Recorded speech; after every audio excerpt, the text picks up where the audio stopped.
Magkaibigan sa hirap at ginhawa, magkadamay sa mga problema at laging nariyan para sa isa't isa. Ang walang awang pinaslang ng isang pulis sa Surigao del Sur noon lamang September 9, 2024. Alas 11 ng gabi noong Lunes, September 9, 2024, nakitang kumain at nakipag-inuman ang magkaibigang sina alias May, 21 anyos at alias Net, 25 anyos sa isang resto bar sa Barangay 3, Bungatan District, Mangagoy sa Bislig City. Totoo nga kaya ang kasabihang ang labis na pagmamahal ay nakamamatay? Pagmamahal nga kayang maituturing ang pagkakait sa isang tao ng kanyang kalayaan para sa kanyang ikabubuti o isang nakakatakot na obsesyon. Samahan niyo po akong talakayin ang naging madugong pag-iibigan ng isang pulis at isang dalaga sa Surigao del Sur na nauwi sa pagkamatay ng biktima at nadamay pa ang kanyang matalik na kaibigan. Bago ko po ipagpatuloy ang ating kwento, sa mga bago po sa channel ko at nais sa mga ganitong klase ng kwento ng krimen na nangyayari sa loob at labas ng ating bansa ay maaari pong pakipindot ang ating subscribe button at notification bell para ma-notify kayo pag may mga bago tayong upload na videos. September 9, 2024 ng gabi, nang makatanggap ng report ang tanggapan ng kapulisan sa Bislig City, Surigao del Sur, tungkol sa nangyaring pamamaril sa isang resto bar sa Barangay Mangagoy. Nang magtungo sila sa lugar ay dinatnan nila ang kalunos-lunos na kalagayan ng dalawang biktima. Kapwa wala ng mga buhay dahil sa tinamong mga tama ng bala ng baril sa iba't ibang bahagi ng kanilang katawan. Ang mga biktima ay agad din namang kinilala na sila Janet Catarman Besa, 25 years old, at Karel May Abangan, 21 years old, kapwa residente din ng Bislig. Si Janet Catarman Besa at Karel May Abangan ay kapwa at matalik na magkaibigan. Malimit na makitang magkasama at nagdadamayan lalo na nga sa mga panahong sinusubok ang isa sa kanila ng mga problema. Si Janet at Karel ay kapwa may angking magagandang pisikal na anyo, magagandang katawan at makikinis na mga kutis. Pareho din silang mahilig sa musika at pareho sila ng taste pagdating sa fashion. Kaya naman talagang magkasundo ang dalawa. Bagamat walang impormasyon tungkol sa family background ni Janet at Karel maliban sa ang dalawa ay kapwa nagtapos sa Bislig National High School. At ayon sa mga nakakakilala sa kanila, ay kapwa masiyahin ng magkaibigan at masayang kasama. Dahil nga nasa resto bar, ay maraming tawang nakasaksi sa nangyaring insidente na nagbigay ng kanilang mga salaysay sa mga investigador. Ayon sa kanila, ay dumating ang magkaibigan sa resto bar, kasama ang 37 years old na pulis na si Police Master Sergeant Kenneth Viola Cacho. Masaya pa na nag-uusap ang tatlo habang umiinom ng alak nang bigla na lamang umanong magtalo si Janet at ang pulis.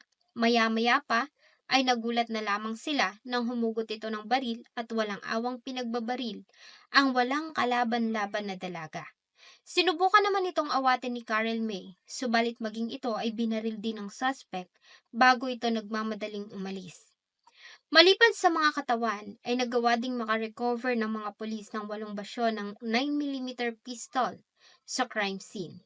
Base sa medical legal examination, si Janet at Karel May ay kapwa nagtamo ng tigi-isang tama ng bala ng baril sa ulo at tigdadalawa sa katawan na siyang naging dahilan ng agaran nilang kamatayan.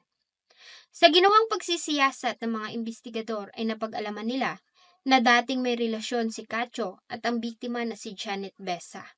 Nagpakilala ang suspect sa biktima na binata at walang asawa, kaya naman ay sinagot ito ng dalaga. Subalit kalaunan ay nalaman ni Janet na may asawa pala ang nobyo na isang guro sa bayan nito sa Davao Oriental. Noong una ay nagtaka ang dalaga dahil sa tuwing uuwi ang nobyo sa kanilang bayan, ay ayaw siya nitong isama para makilala niya ang mga magulang nito.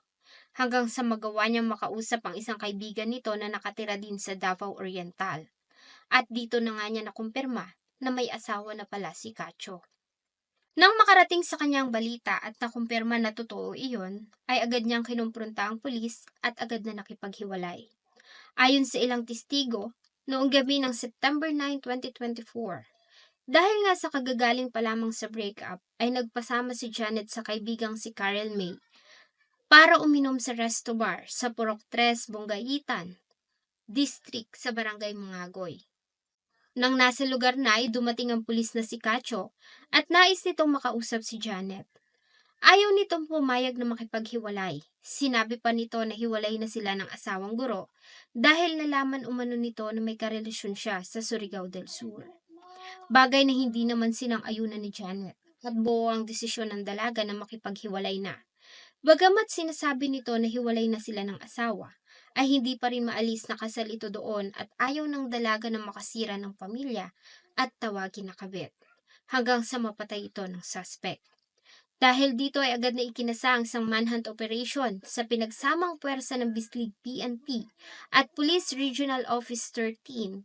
Noong September 11, 2024 ay naaresto ang suspect na si Police Master Sergeant Kenneth Viola Cacho sa isang gym sa Barangay Mangagoy. Hindi naman ito nanlaban at maayos na sumama sa mga arresting officer. Ayon sa kanya, ay nagawa niya lamang iyon dahil sa labis na selos. Nalaman niya umano kasi na tumatanggap na ng manliligaw ang dating nobya matapos na makipaghiwalay sa kanya. Nagulat naman ang mga kasamahan nito sa PNP dahil sa ayon sa kanila ay mabait ito at masipag na pulis. Si Cacho ay residente ng Barangay Poblasyon, Catel, Davao Oriental at dati nang nadistino sa Davao Oriental Provincial Drug Enforcement Unit. Gayunpaman ayon sa kanila ay dapat nitong panagutan ang kanyang nagawang kasalanan. Si Cacho ay tuluyan ng sinampahan ng kasong 2 bilang ng pagpatay sa korte ng Bislig City at tuluyan na rin itong nasibak sa serbisyo. Sa kasalukuyan si Cacho ay nasa pangangalaga pa rin ng Bislig City PNP habang dinidinig ang kaso sa hukuman. Sigaw ng pamilya ng mga biktima ay hustisya. Ayon sa kanila ay hindi sila titigil hanggang sa tuluyan na ngang mapatawan ng kaparusahan ang may sala. Ang nasabing pangyayari ay nakatanggap ng iba't ibang komento mula sa mga tao.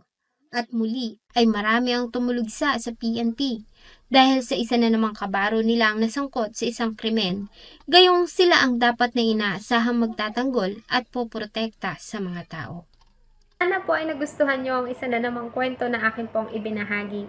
Marami pong salamat sa inyong patuloy na pagtangkilik sa akin pong mga videos. Huwag niyo pong kalimutang mag-iwan ng inyong saloobin at suggestion sa atin pong comment section. Thank you so much po and see you in my next video.